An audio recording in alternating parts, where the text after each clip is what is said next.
I've been attached with the feeling of now waking up with you by my side. Grabe nga talaga magpakilig itong ating Donnie at Bel Mariano na kung saan ay nandoon pa nga rin sila ngayon sa Benguet.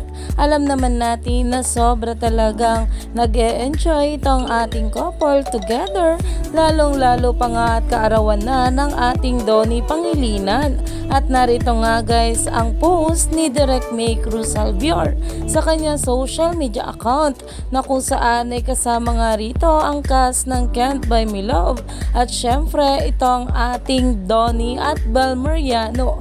Nakitang kita nga dyan kung gaano nga sila kalapit sa isa't isa at talaga namang ngiting tagumpay nga itong ating nato dahil kasama niya nga ngayong kaarawan niya itong ating Bel Mariano. Kaya naman abang-abang pa tayo sa mga susunod pang kaganapan sa ating Donnie at Bel, lalong lalo pa nga at kaarawan ng ating Donnie Pangilinan. Kaya naman stay tuned lang tayo for more updates sa ating couple sa mga susunod na ayuda pa.